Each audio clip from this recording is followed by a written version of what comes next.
Mabuhay yan! Maraming salamat naman po sa Panginoon at kasama-sama na naman po tayo. Naway safe po ang lahat. Bago po natin umpisan po na ito, mag-alay po tayo ng isang dasal para po sa ating mga kababayan saka sa mga nangyayari po ngayon sa ating paligid sa buong mundo po. Panginoon, maraming salamat na naman po sa araw po na ito na binigyan niyo po sa amin. Naway ang impormasyon po na aking ibibigay sa aking mga kababayan ay makatulong po para din po sa kanilang kaligtasan, pakikipagsapalaran po dito sa Finland. Makigabay po mga kababayan po namin nasa Pilipinas, nasa Balkan, hindi po kababayan po namin na lumalayo po sa kanilang mga mahal sa buhay para makipagsapalaran at mabago ang antas ng kanilang pamumuhay. At mas makigabay po yung mga nag-iisa sa buhay. Naway meron pong dumamay at mabigyan po ng lakas, inspirasyon, determinasyon para lumaban po ng patas. Isinusuko na po namin sa inyo lahat sa ngalan ni Jesus. Amen. Yan. Magandang araw po mga kababayan. Welcome po sa Pinilang Alakbay. Share ko po sa inyo ngayon ang tama pong proseso sa pag-apply po ng trabaho sa Finland, pagiging estudyante at pagiging turista. Ito po ay kompletong detalye dahil sa nangangalap ko pong mga impormasyon dahil sa mga ilang vlogs po natin about sa pagpunta po dito sa Finland sa pagtatrabaho, estudyante o turista.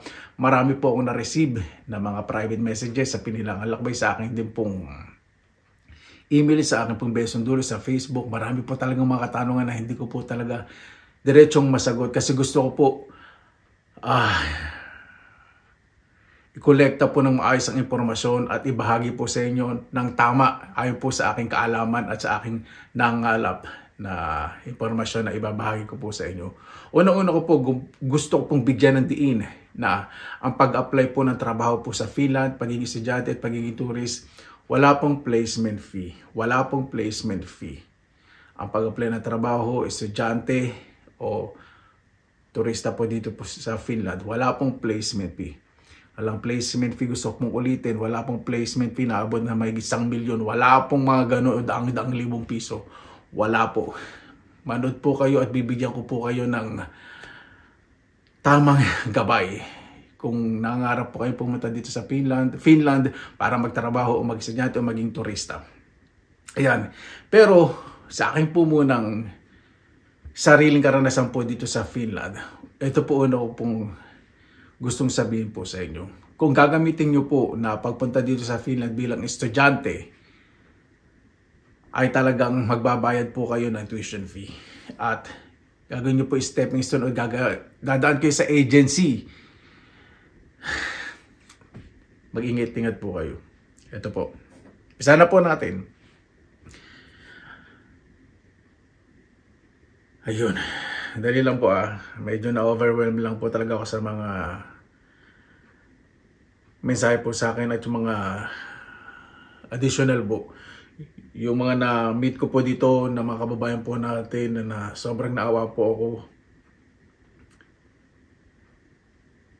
Ay nako, ibabahagi po sa inyo. At yung cost of living po dito, kasya ba yung 100,000 na nababalita? Yung mga balita kasi minsan masyadong exaggerated Dapat pag nagbabalita silang gano'n, sinasabi nila yung cost of living sa Finland. Hindi yung... Ang Finland ay nagbibigay ng ganitong trabaho at magbibigay ng 100,000 at least 100,000 pesos na sweldo sa mga kababayan natin. Parang napakaganda ng balita, di ba? Maganda po yung pero, yung cost of living, yung buhay po dito, yung antas po ng pamumuhay, yun po yung pag-uusapan din po natin. Umpisa na po natin sa pag-apply po ng trabaho. Hindi po ako magre-recommend ng kahit anong agency. Totoo po. Dahil base po sa aking karanasan at sa aking mga nakausap, talaga nagkakaproblema po sila sa mga agency sa pagpunta po dito sa Finland. Kasi hindi po lahat na pangakong lugar na pupuntahan po nila ay doon po talaga kayo madidestino. At yun po. Minsan yung trabaho, biglang mababago. Pero may mga legit po talaga ng mga agencies na, ito po hindi po magre-recommend Magre-recommend Kung gusto nyo po, inuulit ko po na maraming beses, gusto nyo po magtanong tungkol sa trabaho, i-check nyo po ang Finnish Embassy, ang Finnish Immigration sa Google, Huwag niyo pong tanong kung saan pong agency mag-a-apply dahil hindi po talaga akong magre-recommenda. Pasensya na po. Dahil sa aking pong mga nakakausap ng mga Pilipino, ayoko pong banggitin na pa po yung mga ibang challenges o problema na kanilang naranasan sa pagdaan po sa agency. Siyempre, magdadaan po kayo sa agency sa Pilipinas, pero yung pag-iingat po ang ibabahagi ko po sa inyo. Mag-message po kayo sa Finnish Embassy, Finnish Immigration, o magtanong kayo doon kung ano yung profession ninyo at kung saan agency kayo pwedeng mag-apply. Yun po Kung hindi nyo po alam, mag-email, magpatulong po kayo. Magpatulong po kayo sa mapagkakatiwalaan po ninyo. Yun po. At po basta-basta maniwala. Kung may nakita po kayo sa Facebook na maganto, mag-ingat-ingat po kayo. Nahawa lang po ako. Yun. Sa trabaho po, ayun po, inuulit ko po Ano pa mga profession na hinahanap dito sa Finland? Sa ngayon po, mga caregivers, yung mga, hindi lang po sila direct dito na nag-hire po ng nurse ang trabaho. Hindi po. Dito po tinitraining po nila. Kailangan po ng maraming taon na pag-aaral. Nag-aaral pa rin po sila dito, continuous. Pero kumukuha po sila mga nurse sa Pilipinas para magtrabaho po dito ng caregiver o assistant. Mostly assistant o nurse practitioner, mga ganun po. Pero hindi po direct sila magtatrabaho ng mga nurse po dito kasi meron po silang continuous na pag-aaral about sa language. Meron pong training sa Pilipinas bago po padala po dito sa Finland. Yun po yung legit na pinoproseso po ng Finland sa Pilipinas. At kung may mga news po, mayroon sa Finnish Embassy Immigration na mga news din kung minsan baka kung saan pwede mag-apply ng agency o magtanong po kayo, mag-email po kayo. Yung pong mag-assume. Kasi yung pinaka-the best, mag-email po kayo sa Finnish Embassy at Finnish Immigration. I-google nyo lang po, makikita nyo po yung mga email addresses. O kung may kakilala po kayo dito sa Finland, nakarating na po dito, magtanong po kayo sa kanila para mabigyan din po kayo ng guidance. Pero ito po sasabihin ko sa inyo, hindi po nila sa inyo ibibigay lahat ng impormasyon dahil yung buhay po talaga niyo dito. Ayaw po nilang sabihin lahat dahil nga po sasabihin ko po mamaya ang dahilan. Marami po. Yun, sa pag-apply po dito sa Finland, wala pong processing fee na hinihingi. Bawal po yun dahil kapag may agency na nanghingi ng processing fee na affiliated po dito sa Finland, tatanggalan po ng kontrata yung agency na yun. Kasi bawal na bawal po talaga mahingi ng processing fee. Ang agency po sa Pilipinas sa mga magtatrabaho, mag-aaral o turista po dito, bawal na bawal po yun. Bawal po yun. Kaya kung meron po kayo nakikita mga advertisements at manghihingi ng mga processing fee, nasa agency na po kayo ngayon nanghihingi ng processing fee, mag-isip-isip na po kayo. At kung wala pong job order na darating po kayo dito, naku po, wag po kayong tutuloy. Dahil meron po dito mga Pilipino na pumunta, hundreds, bagit ko na po yun. Wala pong job order, pinabalik sa Pilipinas. May mga trabaho po muna tayo ngayon, mamaya sa mga estudyante. Kaya sobrang ingat po. At yung pangako pong 100,000 na nababalita lagi. Hanggang ngayon po, na ang sahod sa Finland ay at least 100,000, more than 100,000 pesos a month. Totoo po yun.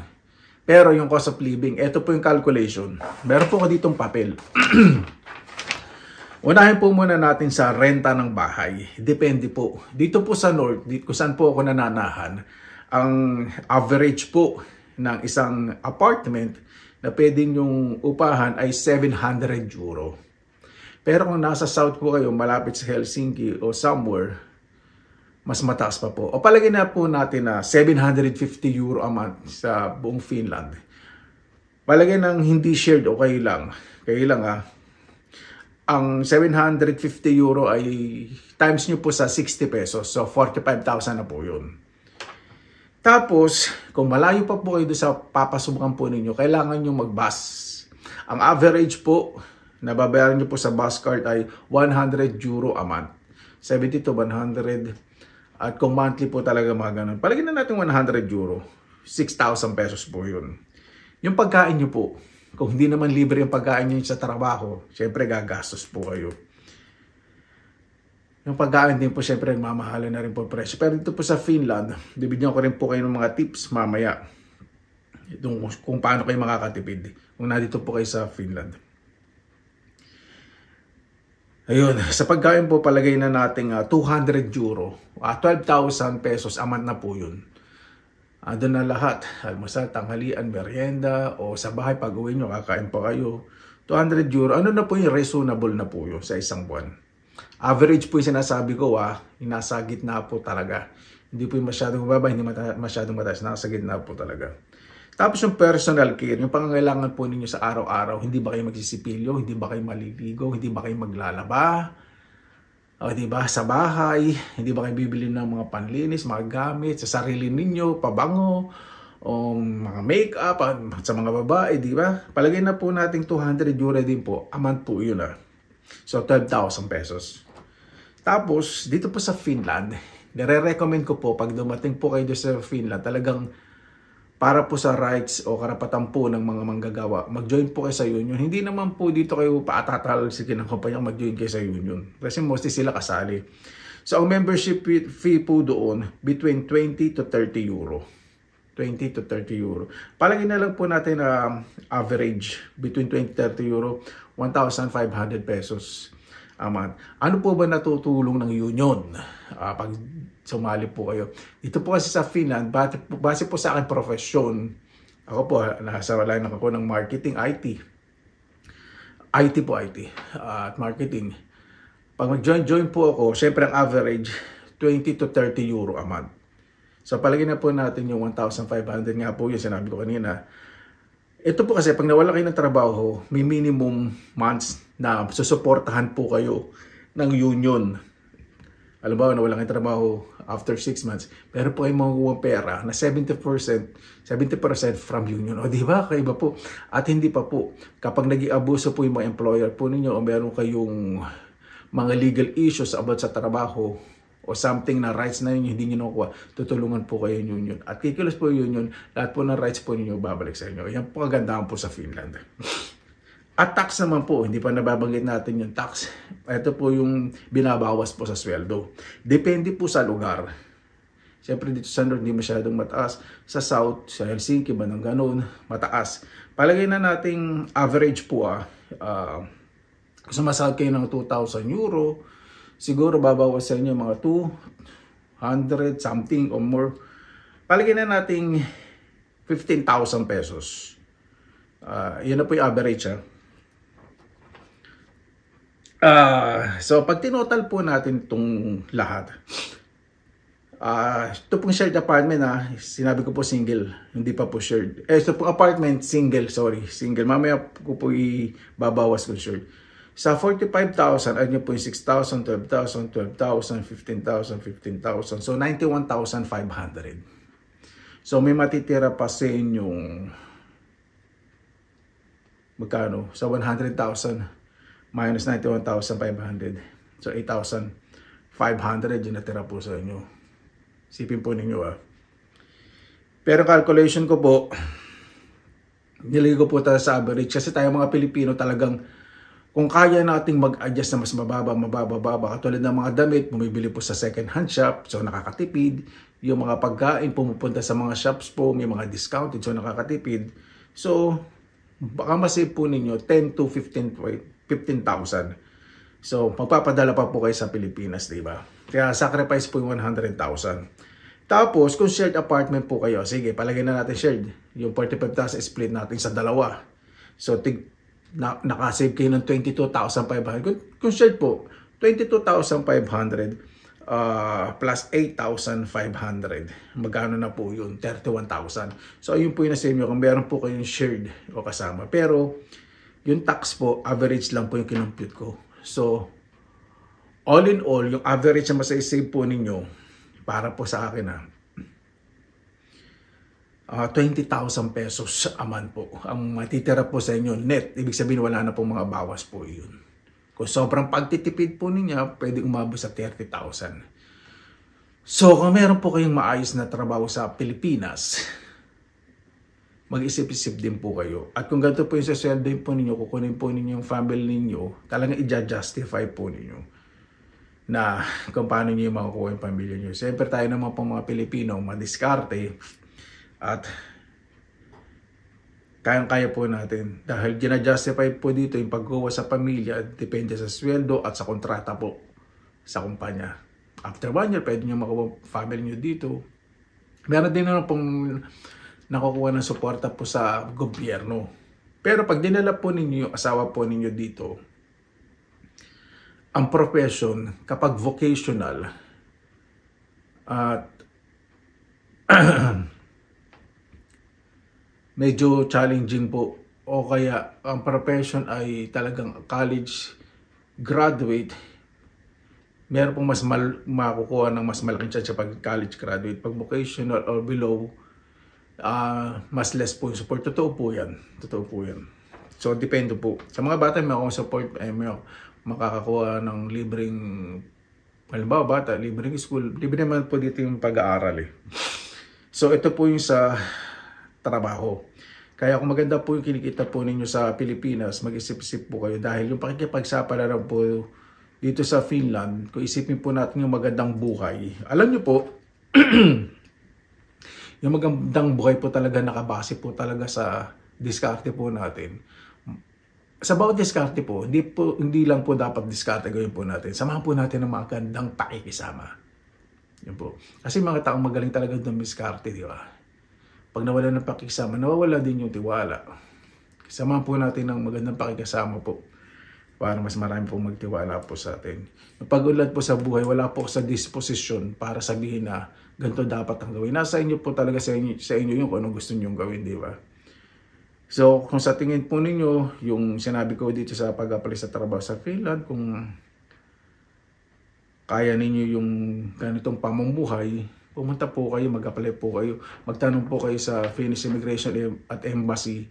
Sabihin niyo po yung profession ninyo at kung saan agency pwedeng mag-apply.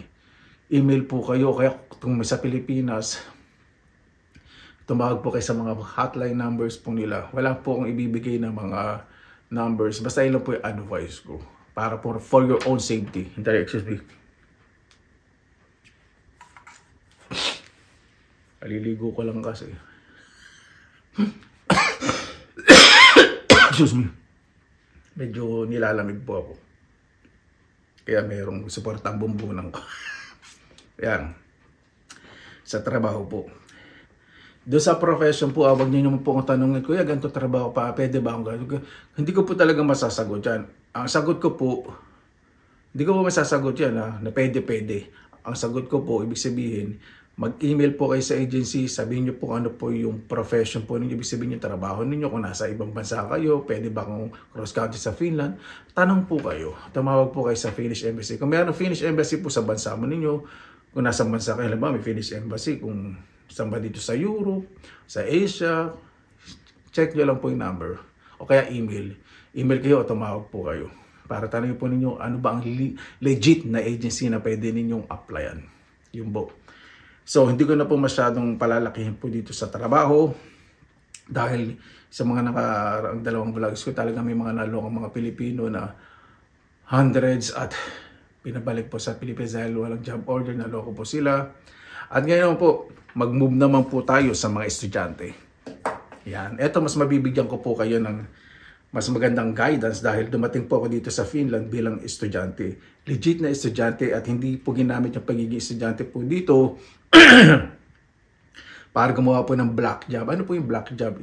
Explain ko po sa inyo mamaya. Ang pag-apply, nung nag-apply po ako dito bilang estudyante, meron po talagang certain amount. Doon po kasi,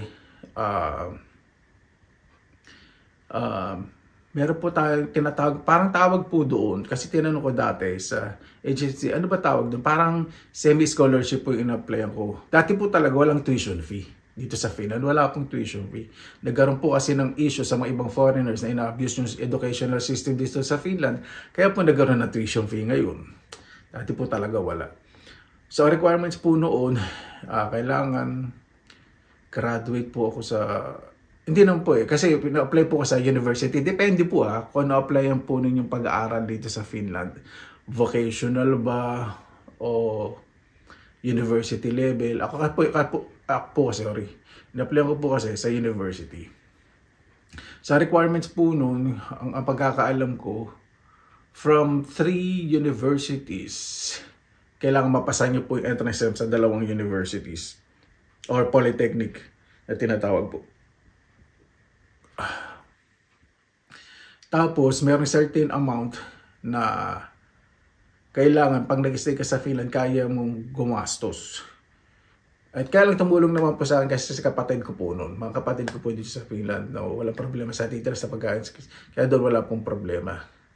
Saka meron pong English language na English proficiency na meron po kayong legit. For example ko po yung IELTS, International English Language, nakalimutan ko na. Basta yung IELTS po.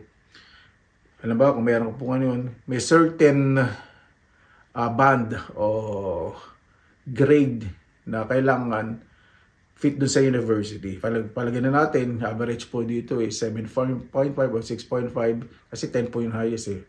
Average na lang po natin, mga 7.5 yun. Ayan po yung mga requirements. 6.5, hindi ko po natanda 6.5 o 7.5. Basta ganun. So, isa po yung sa requirement at ang pinagandaan ko po talaga yung entrance exam. Kasi, binigyan naman po ako ng mga ideas kung ano yung dapat i-review. So, mga isang buwan, 2 months, 3 months, nag-review po ako. Tapos, kumuha po ako ng IELTS. Nag-review din po ako noon. Kasama na yung pag-review ko ng 3 months sa IELTS saka sa entrance exam. Hindi po biro kahit na may kapatid kayo o kaano karami kayong pera kasi may entrance exam po. Tapos, sa awa naman po ng Diyos, nakapasak po dito po sa Finland, aral, kasama pagtrabaho. Sa ngayon po, ito na po yung latest. Bago po i-discuss ko yung issue. I-discuss ko na po yung issue. Sige, discuss ko yung issue. Siyempre, nasa news naman po dito sa Finland at kumalita rin po sa Pilipinas na may mga naloko po dito na mga estudyante na dumaan daw po sila sa agency. Ang nagbayad po sila ng napakarami pera. Hindi ko na po sasabihin. Kung napakalaki po. Basta yung presyo po nung bawat isang tao, yung pera na binayad niya pwedeng patayo ng up and down na bahay. May 2 bedrooms sa taas. Ay, mga 3 bedrooms mga ganun. Sa isang tao lang po yun. Pakalaki po talaga sa bawat tao. Nagulat po ako. Kaya ito po sinasabihin ko po sa inyo, sa mga estudyante na gustong mag-aral dito sa Finland, may tuition fee, pero wala po kayong babayaran na placement fee na ginawa po ng ibang agency na naningil po na illegal. At yun po. Mag-ingat po kayo. Dumiretso po kayo sa Finnish Embassy dahil sila po nagkakandak ng mga entrance exams sa mga universities po dito sa Finland na wala po kayong babayaran na placement fee. Wala po kayong babayaran. Babayaran nyo lang po yung mga dokumento na ipaprocess nyo, passport at ano pa ba. Yan lang yung mga basic documents po. Tapos mag-exam kayo, nakapasa kayo. Hindi po tayo sa Finland. At syempre, meron dapat kayong enough money ang bayad po sa tuition fee at sa cost of living. Yun po ang mga requirements. Wala pong placement fee. Kaya ingat-ingat po kasi may namit po dito mga Pilipino na nag-iiyakan po talaga. May namit ako, hindi ko na po sasabihin kung ilan. Last time na namit po ako, nakikita po kami sa tindahan. Sobrang awa ko po sa grocery shop. Binayaran ko po yung grocery po niya. Hindi naman po kasi ganun kalaki. Kasi alam ko nagtitipid po siya. Tapos dinagdagan ko pa po ng iba. Kasi alam ko po kahit di siya magsalita, kailangan po niya. Ayoko po banggitin ito yung pagtulong. Kasi ayoko rin po magbanggit ng pangalan. Kasi kababae na sa ibang bansa. Kaya napakasakit po sa dibdib. Pinipigil niya pong umiyak. Tapos lumabas kami, pumunta kami sa second hand shop. Sabi ko baka gusto mo ng damit. Punta na rin din tayo sa discounted shop kasi tapos na season, mura din yun kaysa dito sa second shop. Doon na lang daw siya mabili sa second shop. Tapos nagwali kami. Basta nalungkot siya. Tapos nagulat ako sa binayaran ng placement fee. Sinabi ko siya, walang bayad yun. Kailangan niyo punta lang kayo sa embassy, walang placement fee. Naloko nga daw po sila. Hindi ko po alam kung ano po nangyari. Ayaw ko pong ibabalat kasi ayaw na pong elaborate kasi syempre ayokong i-touch yung issue na yun. Basta issue po dito, yung kababayan po natin na biktima, nakakaawa talaga. Ang estudyante. At ito pa po, dumating po siya dito estudyante, mag-aaral daw po siya as cleaner. Sabi ko, Hirap pong mag-commit. Kasi ito,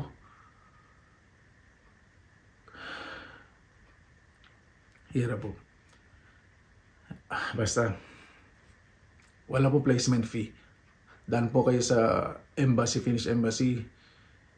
Doon po kayo mag-email, tumawag kung paano mag-apply ng pag-aaral po dito sa Finland. At sinasabi ko naman pong, sinabi ko po kanina kung po, baka pupunta kayo dito sa Finland, gagamitin nyo ang Finland na, tapos gagawin kayo black job. Ibig sabihin ng black job, yung mga pupunta po kasi dito, hindi ko po sasabihin ko anong mga race o kapwa natin Pilipino, hindi ko po sasabihin na gagamit ng pagiging estudyante tapos magtatrabaho ng illegal na hindi nagbabayad ng tax. Mas delikado po yun. Deportation po agad ang bagsak po nun. Delikado po. Nakakaya din po sa kapwa ninyo na nagpapakirap tapos gagawa kayo ng illegal na gano'n. Ibig sabihin, hindi ko rin po masisisi mga taong gumagawa ng gano'n kasi may pangarap po eh. May pangarap po sa mga pamilya. Kaya ayoko pong i-judge. Wala po sa disposition para po humusga sa mga gano'n. Saka po yung sa mga babayan po natin na biktima, kaysa po i-judge po natin sila, kapag nakita, kung ano yung maibibigay na lang po na tulong, tutulong na lang po. Yan po. At sa mga turista na pupunta rin po dito, basta sa embassy, mag-email o tawag po kayo. Doon po lahat, i-guide po kayo ng mga proseso. Wag po kayo makikinig sa mga ibang advices po. Umaliban nila kung may kapatid kayo dito sa Finland na ginaguide kayo. Ilang pakinggan ninyo sa kanyang sinasabi ng agency sa mga turista. Pero di syempre certain amount of money ang pagbisita po dito sa Finland. Alam ko maximum 3 months, 90 days, pwede kayong mag-ano dito, maging turista. Po mga kababayan, sobrang nalungkot lang po kasi gustong gusto ko pong i-vlog po ito para po sa awareness. Takalaman po natin mga kababayan na kapag may nabalataan po agad kayo na sahod, halimbawa, ang Finland ay nag-o-open ng almost 100,000 na sweldo at naghahanap ng maraming Pilipino sa iba't ibang field of jobs. Ako, bago po kayo masilo sa sinasabing amount, kung hindi po kompleto ang news, huwag po ninyo agad paniwalaan. Na-compute ko po yung kanina yung 100,000.